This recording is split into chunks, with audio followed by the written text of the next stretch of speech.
Hola, ¿qué tal? Muy buenos días. Bienvenidos y bienvenidas una vez más a una transmisión de Ciencia en Sábado en el Museo UNAM hoy. Este día tenemos un taller muy especial, se llama Spa para Libros, el uso de adhesivos en restauración de documentos. Gracias a quienes nos acompañan de manera presencial y gracias a quienes nos ven desde todas nuestras redes sociales. Este taller será impartido por la licenciada Jennifer Bringas Botello, que es licenciada en Restauración de Bienes Muebles con la tesis Análisis de las propiedades físico-mecánicas del adhesivo semisintético. No voy a decir el nombre del adhesivo porque es muy complejo, pero por eso está aquí la licenciada, en el proceso de laminado de papel albanene y vegetal.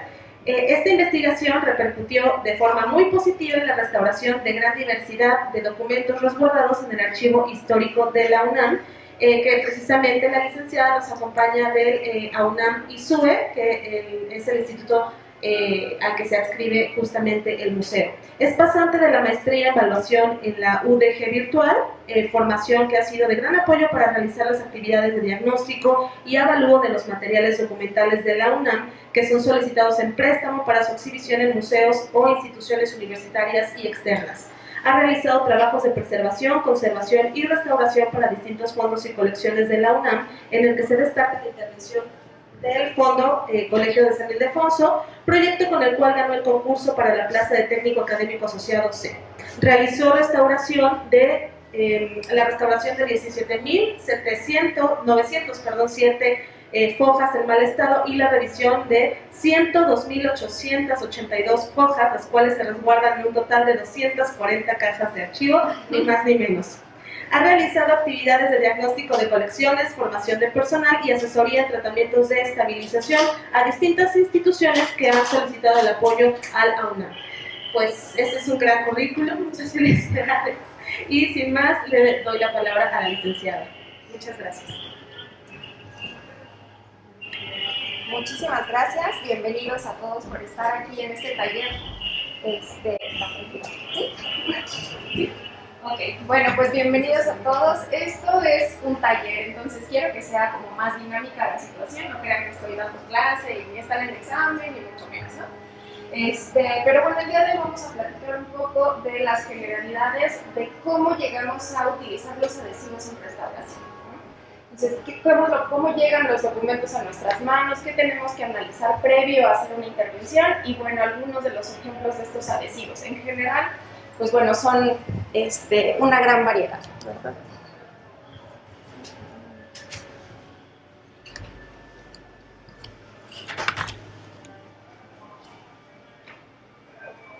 Listo, pues bueno, si nos damos un recorrido por los museos, como el día de hoy estamos aquí en un museo, ¿no?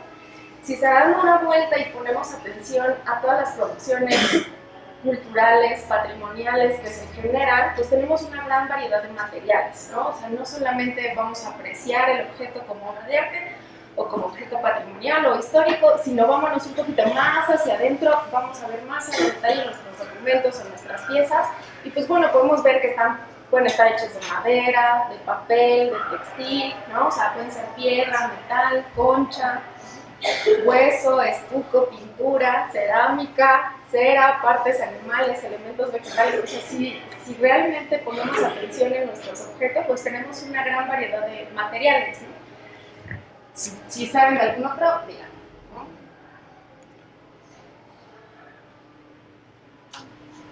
Estos son algunos ejemplos. Por ejemplo, en la parte superior izquierda es una pieza del museo, de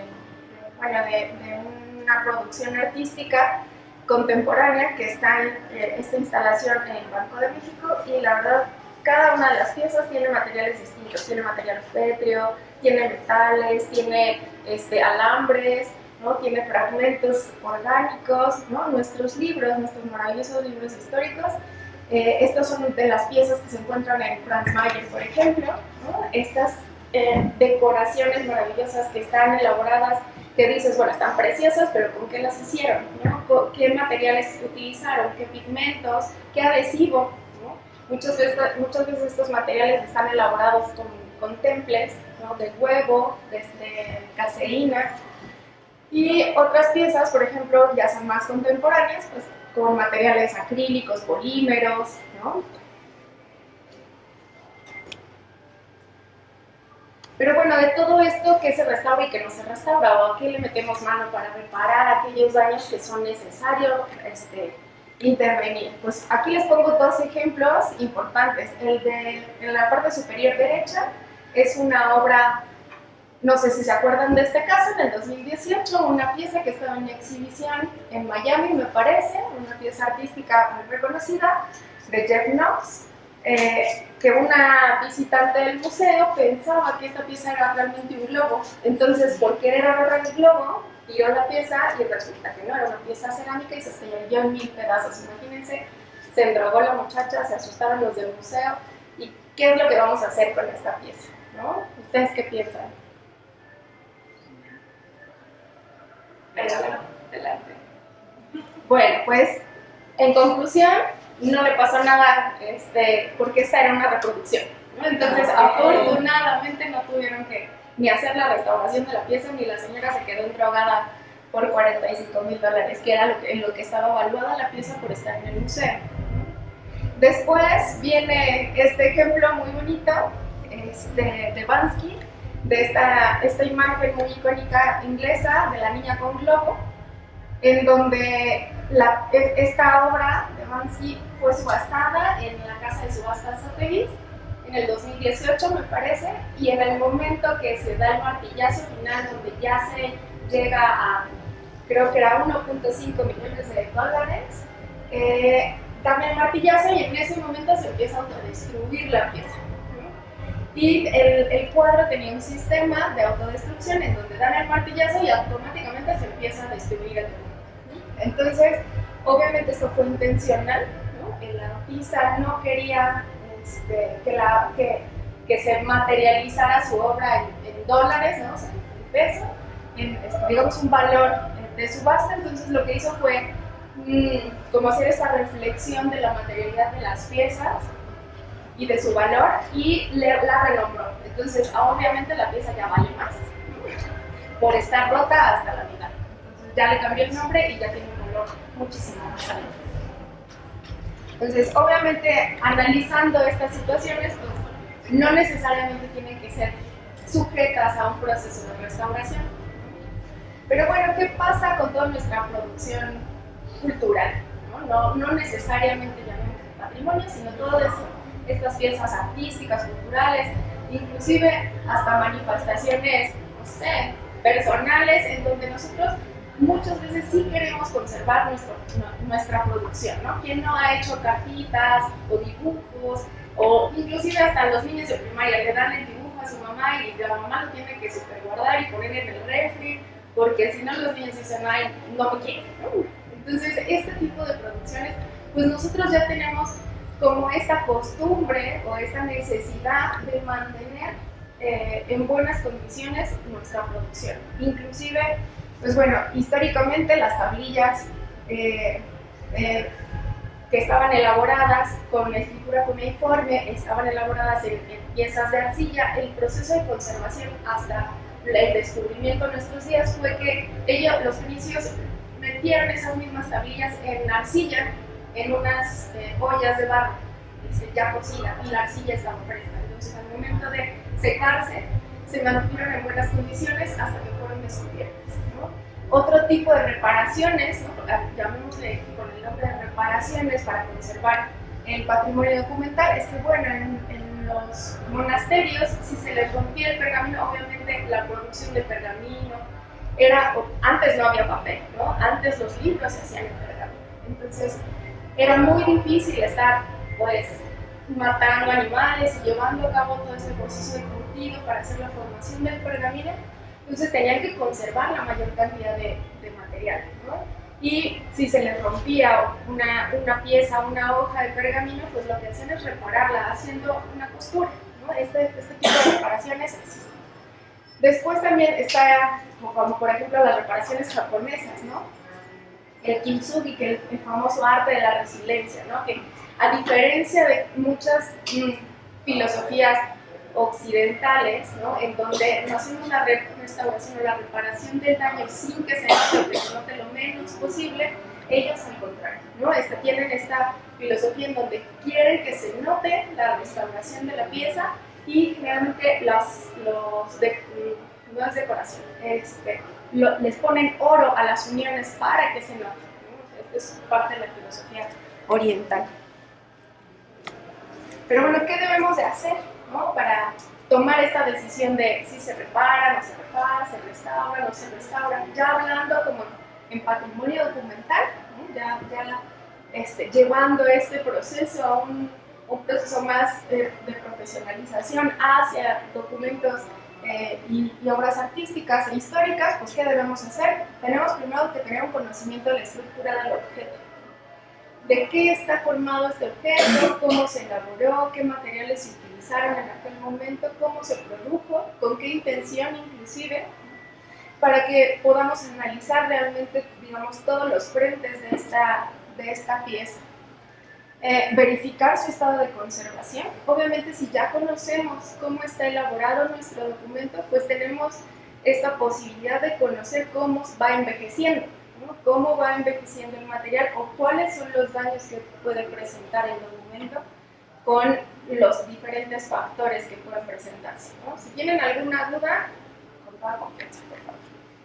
Y después establecer una propuesta jerarquizada.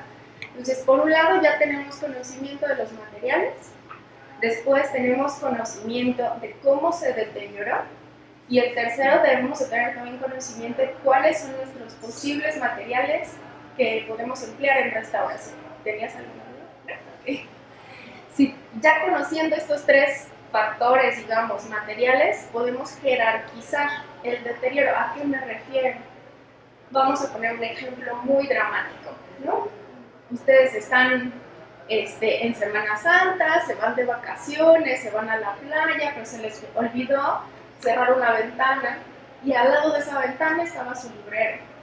Si en ese librero, durante esos días, llegó el viento, la lluvia, entró el agua, se mojaron sus libros, o por lo menos los estaban en la parte de abajo, llegan de vacaciones y ¿qué hacen? ¿A quién atienden primero? Esa es la jerarquización. ¿A quién voy a atender primero? ¿A quién después? ¿A cuáles voy a atender y a cuáles no? ¿O cuáles voy a atender posteriormente? Entonces, nuestra propuesta debe de estar jerarquizada también en cada pieza. Podemos decir, bueno, el daño de este objeto, primero tengo que atender los hongos porque tiene hongos, después las roturas, después el color. Entonces, ahí es donde nosotros vamos jerarquizando cuál va a ser nuestra intervención.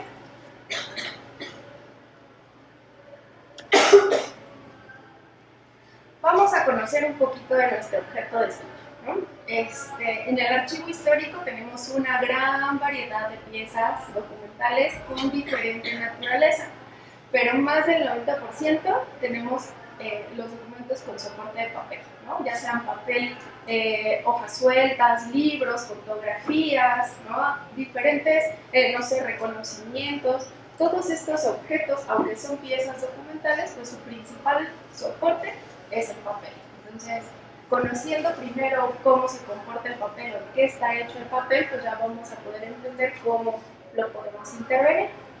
El papel lo podemos conocer como un material que posee una estructura laminar flexible, ¿no? Si nosotros lo extendemos, pues es una hoja flexible, es una lámina y está compuesta principalmente de fibras de celulosa.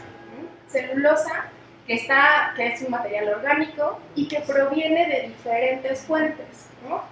¿De qué tipo de fuentes lo podemos encontrar? Uno es el algodón, ¿no? Nuestros principales documentos históricos, nuestros documentos, los primeros documentos eran pulpa de algodón, después empezaron a incorporar otro tipo de fibras. Entonces, nuestro principal componente es la fibra vegetal, ¿no? Después le agregan algunos encolantes, porque no solamente es poner la fibra, ¿no? Es mantenerla unida o en cohesión para que se pueda obtener esta lámina flexible. Entonces se necesita un adhesivo. A este adhesivo se le llama encolante. Se le puede poner, ahorita les voy a hablar un poquito más adelante de los encolantes, pero se le puede poner durante el proceso de producción de la hoja o después de ese proceso de producción. Después podemos encontrar algunas cargas. Estas cargas generalmente tienen dos funciones. Uno, si nosotros vemos a microscopio estas fibras, pues se ven separadas, ¿no? O las podemos ver como una red. Pero cuando nosotros escribimos, nosotros necesitamos que haya cierta uniformidad en nuestro papel y cierta blancura y que la tinta no se absorba y se corra. Entonces, para eso funcionan las cargas. Y después algunos aditivos. Algunos aditivos pueden ser como colorantes porque hay hojas rosas, moradas, verdes, ¿no? O tenemos aditivos especiales como por ejemplo los papeles de las revistas. Las revistas tienen una textura diferente a las del papel bond de nuestros cuadernos. Entonces esos aditivos le van dando cierta caracterización al objeto o la función que va a tener ese papel, ¿no? Por ejemplo, cuando quieres pintar en una hoja con acuarela, debe de tener ciertas características, ¿no? Que absorba el acuarela, pero que no se deforme, pero que no crezca, pero que se mantenga. Entonces, ahí van jugando con todos estos elementos, con los aditivos, con los encolantes o las cargas para obtener cierta producción o ciertas características de ese papel. ¿Okay? ¿Alguna duda hasta aquí? ¿No?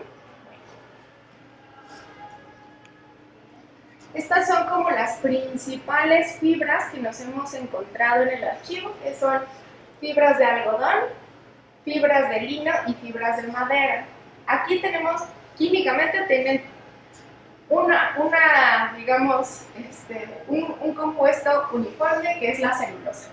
En las fibras de algodón tenemos el 80%, 80-90% de composición de una fibra de algodón es el 90% de celulosa. En el lino el 70 o el 80 es celulosa y en la madera el 45 es celulosa. Si decimos que nuestra celulosa es un polisacárido muy largo, de una cadena muy grande y muy estable, entre más celulosa tenga, pues mejor se va a conservar. ¿Okay? Por eso nuestros documentos antiguos siguen siendo blancos, preciosos, resistentes, pero ¿qué pasa con los periódicos que están hechos de madera? ¿No? ¿Qué pasa con las revistas o estas publicaciones periódicas que son muy, digamos, de uso corto, ¿no? Así que tienen una vida muy corta, donde nada más es folletería inclusive, de uso inmediato, pues están hechos con una baja calidad, ¿no? De materiales. Pero bueno, hay documentos muy importantes impresos en este tipo de soportes, pero que tenemos que conservar. Entonces, bueno, el algodón tiene 90% de celulosa y el resto, digamos que el resto de los materiales no afecta su conservación. Agua, ceras, proteínas, pectina, ceniza, ahorita les platico por qué tiene ceniza, el lino, celulosa, agua, ceras, proteínas, ¿no? Pero aquí en la madera sí tenemos dos elementos que hacen mucho daño a esta celulosa, que es la hemicelulosa y la lignina, principalmente la lignina. Que la lignina es el cementante que se utiliza para que las fibras se mantengan unidas y por eso se hace un tronco. O sea, es el cemento que une todas las fibras para darle la rigidez al tronco de madera. Entonces, si se dan cuenta, pues el árbol o el tronco de madera no es blanco, ¿no? Tenemos una coloración cafezosa y son todas estas resinas y la lignina. Y el proceso de envejecimiento de la lignina hace que se vaya convirtiendo en subproductos ácidos, que es lo que hace que el papel se haga amarillento y que el papel se haga quebradizo. Entonces, este producto es el que no nos favorece. En cuanto al proceso de manufactura antiguo, este es un grabado muy bonito que me gusta mucho porque ejemplifica lo que era un taller de producción de papel, en donde lo primero que hacían era seleccionar las telas, cortar las telas en muchos pedacitos, ponerlas a remojar en tinas, y a esas tinas les agregaban la ceniza. La ceniza lo que ayudaba era a que se pudriera más fácil, sin que se atacaran por microorganismos. ¿Okay?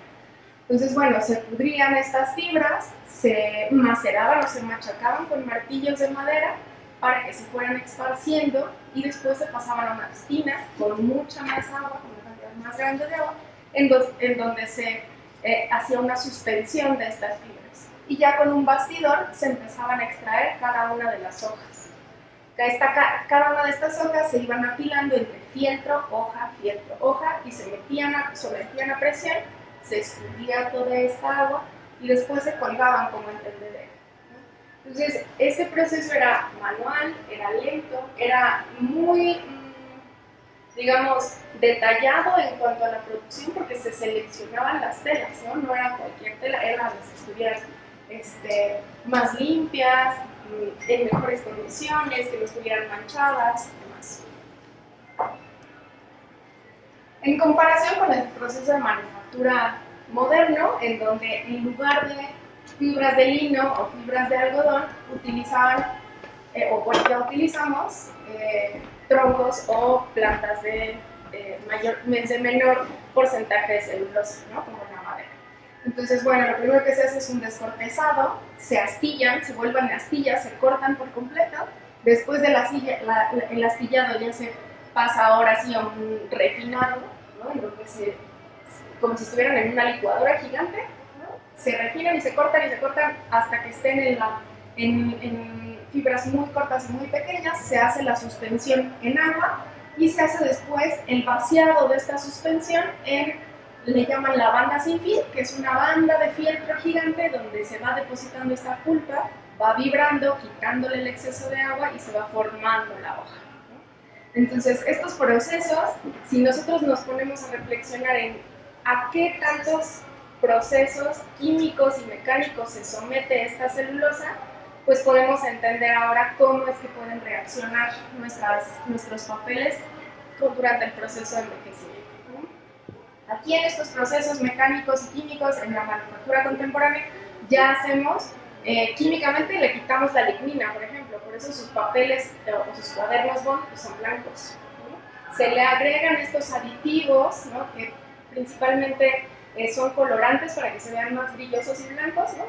Cuando lavan, por ejemplo, que utilizan el detergente Acción y Ace, o no, en Brasil no sé qué detergentes usen, pero generalmente los detergentes son azules, se han dado cuenta, o verdes. Entonces, estos detergentes tienen partículas de colorante azul para que al momento de lavar su ropa blanca, no es que realmente se le quite por completo la mancha, sino tiñen ligeramente, hacen un contraste visual en donde lo amarillo, sucio, café, la mancha de rodilla de lodo se va tiñendo y no es que esté más blanco, o más limpio, sino que visualmente ya no se ve tan sucio. Es lo mismo que pasa con el papel. Estos colorantes que se le agregan hace que visualmente se vean muchísimo más blancos nuestros papeles. Pero bueno, eso en cuanto a los procesos de manufactura contemporáneos. Pero hablemos otra vez de los encolantes. Estos encolantes, lo que les mencionaba, hay dos formas de agregarlos. Estos adhesivos se agregan o en el proceso de la pulpa, ¿no? En el proceso de la suspensión de las fibras en las tinas, o ya cuando está hecha la hoja. ¿Qué objetivo tiene este adhesivo y qué adhesivos eran? ¿No? ¿Qué adhesivos eran? Principalmente eran cola de carpintero, cola de conejo o almidones. Entonces, si se dan cuenta, son igualmente de naturaleza orgánica. Las colas se obtienen de hervir, ¿no? Huesos, pieles, cartílagos, de hervir durante mucho tiempo estas proteínas para obtener la gelatina o el colágeno de estos materiales. Y bueno, los almidones principalmente pues, es un polisacárido que se obtienen de raíces, ¿no? Del trigo, de la yuca, de la papa, del arroz, ¿no? Raíces y granos se obtiene el almidón. Pero bueno, ¿cuál es el objetivo de agregar estos adhesivos? Pues el encolante interno lo que nos ayuda es a mantener estas fibras unidas. Y el encolante externo lo que nos ayuda es a generar una capa superficial impermeable para que ustedes puedan escribir sin ningún problema. ¿Okay? Para que han escrito en una servilleta alguna nota, algún teléfono, ¿no? Y en la servilleta pues se absorbe la tinta, se deforma o inclusive hasta se puede romper. Pero en el papel bond o en los otros papeles pues son mucho más resistentes, ¿no? Entonces esa es la función de estos encolantes. Bueno, en nuestra producción bibliográfica también podemos encontrar otros materiales orgánicos, ¿no? Que también hay que considerar, como las encuadernaciones, ¿no? Que pueden ser en piel, en pergamino, en papel. O sea, tenemos una gran variedad de materiales, ¿no? Aquí el pergamino, por ejemplo, que es obviamente otra vez un colágeno, para obtener el pergamino es esta misma, el mismo producción de tanto de la piel como el pergamino, pues es extraerle la piel al animal. Esta se remoja en agua, se macera, quiere decir que se golpea para que se liberen todos los residuos que no son deseados, se depila el vello del animal, se descarna con un cuchillo, se tensa en un bastidor, ¿no? Para mantenerlo tenso, estirado. O sea, todos los que se han titulado, ¿no? Seguramente obtuvieron o van a obtener su título en pergamino. Y bueno, también se pone a macerar también con cal para que no tenga un proceso de pudrición la piel con el paso del tiempo y que tampoco sea atacado por hongos o microorganismos. Y dependiendo del tipo de animal del cual se obtenga la piel, pues va a tener ciertas características también, ¿no? O sea, no es lo mismo el de vaca que el de cabra. Por ejemplo, para encuadernaciones, el que más se utiliza es el de cabra, porque es muchísimo más flexible, no es tan rígida. Y, sin embargo, por ejemplo, el de vaca, pues es para chamarras, para zapatos, ¿no? Para mochilas. Y también hay otros procesos que pueden ser pues naturales o más sintéticos en el proceso de curtido de las pieles, ¿no? Pueden ser el principal, bueno, históricamente el primer curtido que se llevó a cabo es a través de las enzimas de la saliva. Entonces se encontraron pieles que habían sido maceradas o curtidas a través del masticado de la piel, ¿no? Entonces con las enzimas de la saliva se favorecía este proceso. Después empezaron a utilizar taninos como los que se obtienen en las uvas, en el vino, ¿no? Después ya se implementaron otros procesos minerales como cromo, aluminio, otros sintéticos, ¿no? que ya hacen hasta que la piel parezca charol o que tengan unos acabados mucho más diferentes a la naturaleza de lo que es la piel.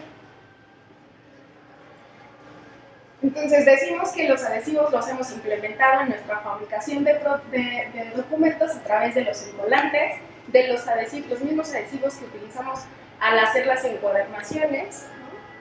Y este proceso de envejecimiento pues también va repercutiendo en su estado de conservación, porque estos adhesivos también se envejecen, ¿no? Y bueno, podemos encontrar de diferente naturaleza. Antes que entremos, digamos, que en los adhesivos, tenemos que entender cuál es la causa, el mecanismo y el efecto de deterioro de todos nuestros objetos documentales, ¿no? Para esto primero tenemos que entender cuáles son, qué causan el deterioro, ¿no? ¿Qué causa el deterioro de nuestros documentos? Primero, pues lo dividimos en dos, en extrínsecas e intrínsecas. Las intrínsecas es los deterioros que se van generando por la propia naturaleza de los materiales, lo que les decía. No es lo mismo tener un papel de algodón a un papel de madera. O no es lo mismo tener un adhesivo de cola a tener un adhesivo de almidón, ¿no? O sea, cada característica, o una encuadernación en piel, o en pergamino, o en papel. Entonces, cada uno tiene una naturaleza distinta. Entonces, lo diferenciamos por el tipo y la calidad de los materiales, el proceso que se utilizó en la producción, los encolantes que se emplearon, los elementos sustentados. Nos referimos a todo lo que sustenta nuestro soporte, las tintas, lo que escribimos, lo que dibujamos, ¿no? Y la estructura de la encuadernación en sí, cómo está elaborada. Y como extrínsecas los podemos dividir en 4, en ambientales, biológicas, antropogénicas y desastres naturales, ¿no? La luz, la humedad, el agua, si tenemos presencia de suciedad, el dónde se trasladó el documento, si estuvo exhibido, cuánto tiempo, ¿no? O sea, todo eso se involucra en el estado de conservación. Entonces, bueno, aquí tenemos unos ejemplos muy básicos, pero exagerados, ¿no? Así, por ejemplo, en el del centro, pues, tuvimos un ataque de insectos, ¿no? Entonces, los insectos quilófagos son los que se alimentan y viven y subsisten a través de material orgánico, principalmente la madera y la celulosa. Y bueno, nuestros documentos están hechos de celulosa. Y pues bueno, si corremos el riesgo o tenemos una infestación de insectos quilófagos, pues se alimentan de ellos, hacen canales, los perforan y pues corremos el riesgo de que se nos fragmenten, los llegamos a perder por completo. Otro factor que es muy visto también es que, por ejemplo, en el del lado izquierdo, no solamente atacó el papel, sino también atacó la encuadernación, la piel, el colágeno, y pues bueno, corremos el riesgo de perder la encuadernación. En la parte de abajo es un ejemplo de cuando los documentos no están bien almacenados, ¿no? También existen los factores antropogénicos. Si nosotros no los tratamos bien, si los jalamos muy fuerte cuando los queremos consultar, ¿no? ¿Cuántas veces no hemos ido a la biblioteca y los agarramos del lomo y queremos tomar el libro y pues quedamos con el lomo en la mano? No, tenemos que tener ciertas técnicas para tomar el documento sin el riesgo a fragmentarlo. O bueno, también nos pasa que nos enojamos con el marido y le cortamos la foto y ya no lo queremos y después nos reconciliamos y la queremos pegar, ¿no? O también por el almacenamiento o la manipulación, ¿no? ¿Cuántas veces no así hacemos rollito a nuestros papeles, los metemos a la mochila o no nos importa y vamos metiendo y metiendo un documento encima de otro y pues se arrugan, se rompen, se fragmentan, ¿no? Se deforman. Todos estos son los procesos de restauración. Si nosotros ya encontramos cuál fue el daño, qué dañó nuestro documento y cuál es el deterioro que presenta, podemos hacer todo esto, ¿no? Desde una fumigación, una limpieza, un lavado, una desacidificación si estuviera muy ácido, consolidación, colocación de refuerzos, injertos, laminado y reintegración cromática. Digamos que estos son los procesos generales, ¿no? De manera general. ¿En cuáles utilizamos adhesivos? ¿En fumigación? No, o sea, ahí no aplicamos adhesivos. En limpieza, no, tampoco. En lavado, si nosotros lavamos los documentos, tenemos que aplicarle un adhesivo porque el papel, seguramente con el agua, va a perder su encolante. Entonces, ahí podemos aplicar un adhesivo muy diluido. Desacidificación, ¿no? Consolidación, sí. ¿Qué significa consolidar? Cuando nosotros tenemos un papel muy pulverulento, que ya está muy envejecido o que está, corremos el riesgo también de que a veces las pinturas que están hechas con acuarela o que están hechas con pastel, alguien ha pintado con pastel que es como un gis, están muy pulverulentos. A ese tipo de materiales que corremos el riesgo de perderlos por pulverulencia, podemos consolidar estas partículas para que no se pierdan. Entonces, esto se aplica con un adhesivo muy diluido. Refuerzos, cuando tenemos roturas, pues le ponemos como si fuera un diurex, pero con materiales, ahorita les voy a platicar, con materiales estables. Injertos, cuando tenemos faltantes por completo de soporte de papel, injertamos otro soporte para devolver la estructura. Laminado también, a esto me refiero cuando le ponen otro soporte, si estuviera muy perforado, en lugar de poner muchos refuercitos chiquitos, se pone un refuerzo completo en toda la parte del respaldo. Entonces, si se dan cuenta, tenemos muchos procesos en los cuales podemos utilizar adhesivos. El principal es la consolidación, cuando necesitamos generar mayor cohesión activa. Los procesos de restauración también tienen que ver con la limpieza de lo que está haciendo restaurar, sí, que sea mofo o que se fue almacenado de manera correcta. Aquí en mi universidad, en São Paulo, tenemos un irradiador multipropósito de cobalto 60, quiere decir porque mata todos los microorganismos que podrían estar en el papel o plumas o cualquier otra cosa. Y como está mejor que una cámara de apoxia, creo que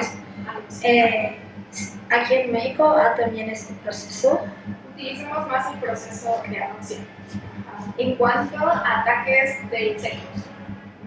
Pero si tuviéramos un ataque de microorganismos, generalmente sí se hace una fumigación en húmedo con alcohol, con agua alcohol al 70%, o en algunas ocasiones todavía se llega a utilizar el cítrico, que es un extracto de la semilla de la toronja, que se sabe que sí ataca las esporas de los hongos, pero digamos que se tienen ciertas restricciones porque tiene como una naturaleza grasa.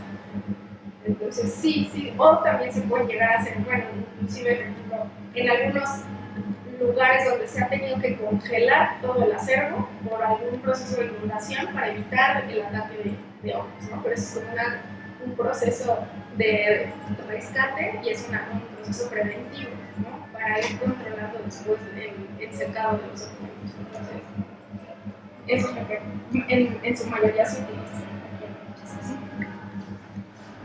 Pues bueno, retomando, al principal proceso de consolidación, hay diferentes métodos en los cuales podemos aplicar estos adhesivos, ¿no? A veces los podemos aplicar con pincel, los podemos aplicar con aspersión, ¿no? O por goteo. Sobre todo en la consolidación lo que se busca es devolver esta cohesión de nuestros materiales, entonces el adhesivo está mucho más diluido o en más baja concentración. Para los refuerzos, lo que hacemos es aplicamos un soporte, que generalmente es un papel japonés, y aplicamos un adhesivo con pincel, ¿no? El objetivo también de los refuerzos es devolver esta unión de las piezas que están fragmentadas.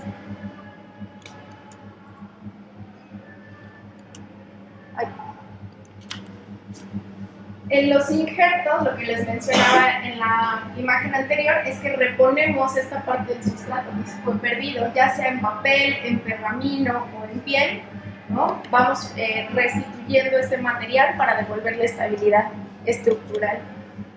Y el laminado, lo que les mencionaba, se le pone un soporte auxiliar completo a nuestro papel para devolverle más estabilidad. Este es un ejemplo de una pieza que estaba elaborado en papel cebolla y era acuarela, y entonces era muy susceptible a cualquier tratamiento acuoso, y en la periferia estaba sumamente fragmentado. Entonces, si yo ponía un refuerzo aquí, lo que iba a favorecer era la deformación del papel.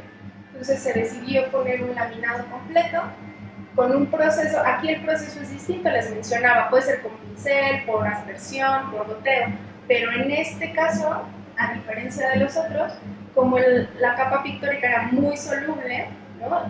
Se decidió mejor que fuera a través de una mesa de succión. Entonces se puso una mesa que se conecta a una aspiradora, succiona, y a través de contacto se activa el adhesivo, ¿no? A través de la succión se reafirma esta unión del papel de refuerzo con el papel original.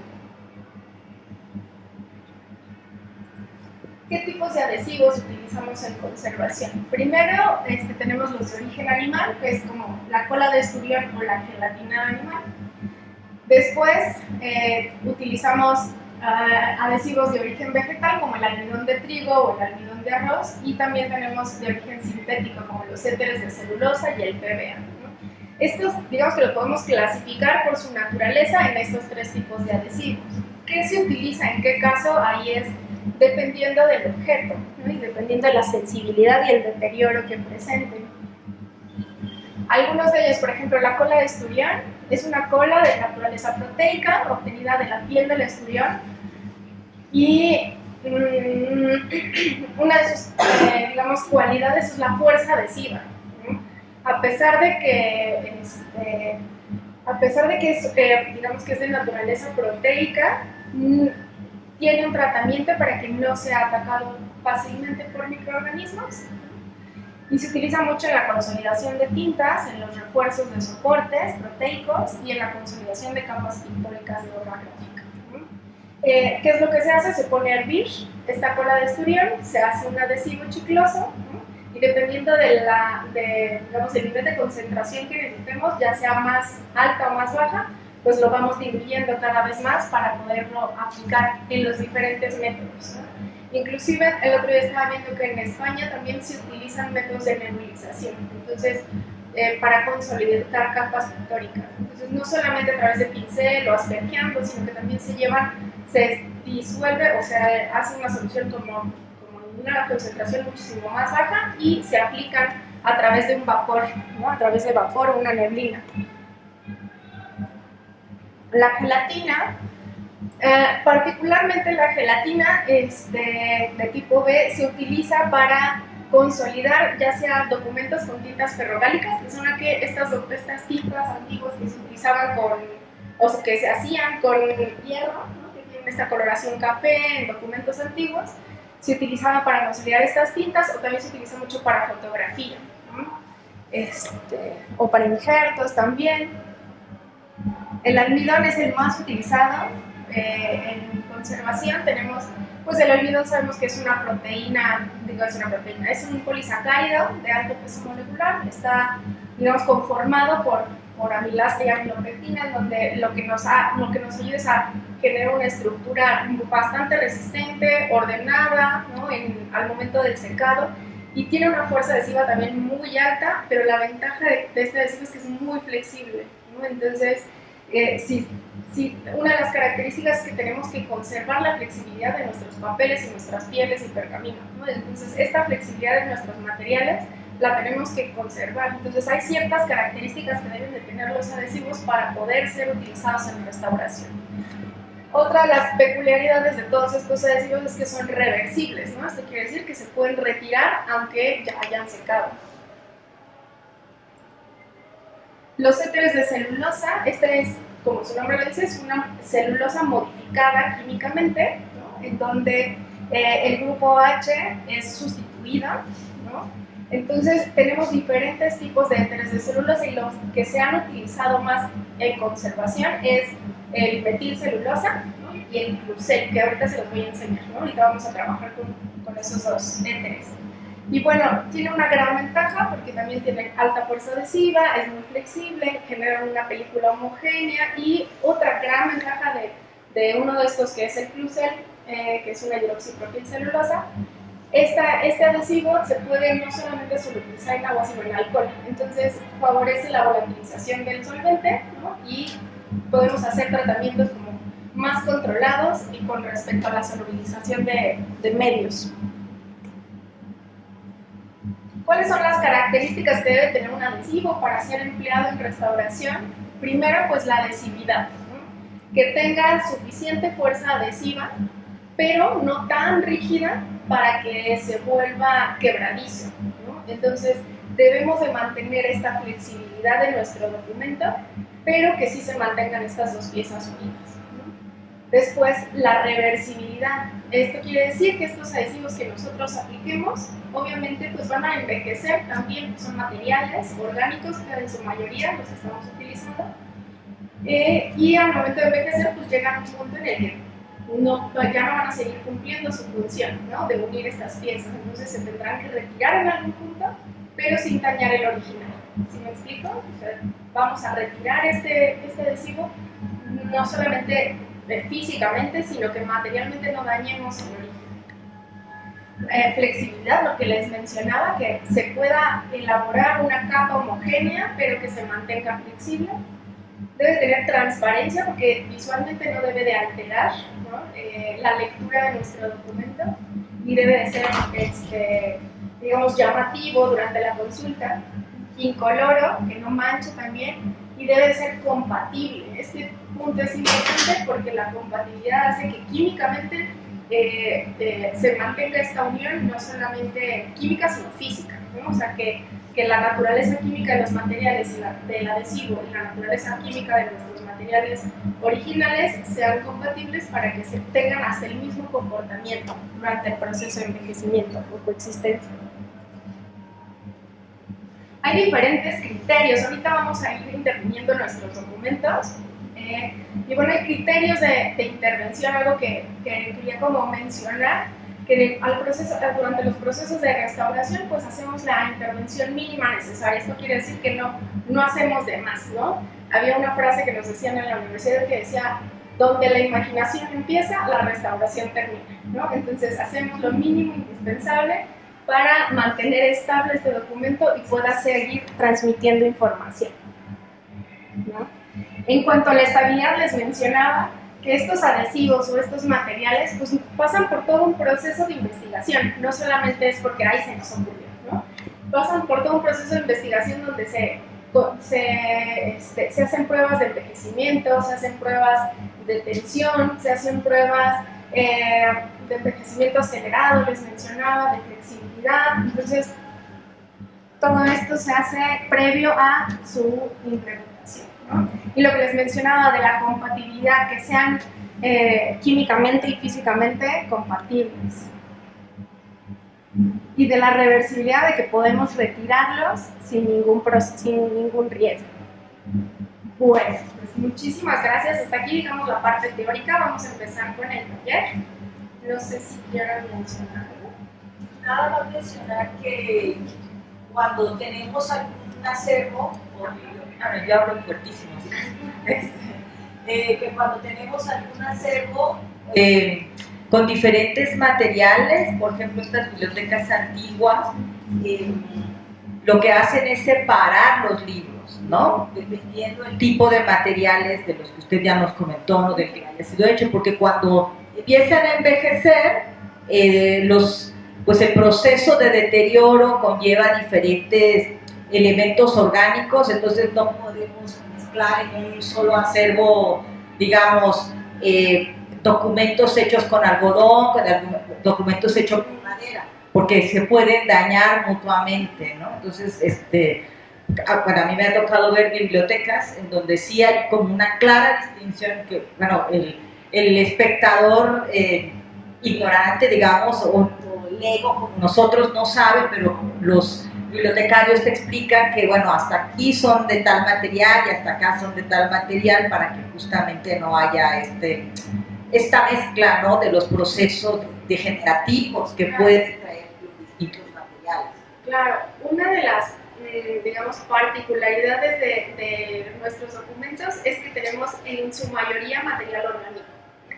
Entonces, no es necesario, digamos, separarlos por naturaleza, pero a lo mejor sí por temporalidad, ¿sí? Y por temporalidad cambia su naturaleza, entonces digamos que uno repercute en el otro. Y los de los primeros procesos, digamos que los elaborados con algodón, con piel, con pergamino, tienen un proceso de envejecimiento distinto a los que están hechos con ya polímeros como el hot melt, que son estos adhesivos de contacto térmicos, ¿no?, donde se calientan, ya son polímeros que no son naturales, ¿no?, son sintéticos, pero y tienen un envejecimiento distinto. Lo que a lo mejor me podría como llamar más la atención y a lo mejor sí corren el riesgo de deteriorarse más por estar en contacto directo serían a lo mejor las fotografías. Pero para eso lo que hacemos en conservación es que les vamos generando capas, como si fuera una cebolla, les vamos poniendo guardas de primer, segundo, tercer nivel, así le llamamos según el nivel de contacto en el que estén con el documento original, en donde vamos protegiéndolos o aislándolos del contacto con los otros documentos o del medio ambiente. Entonces podríamos jugar con eso, ¿no? Jugar con las guardas, en donde nosotros vamos separando o aislando el material con las guardas y controlamos el medio ambiente en el que se encuentren para que, digamos, se mantengan estables.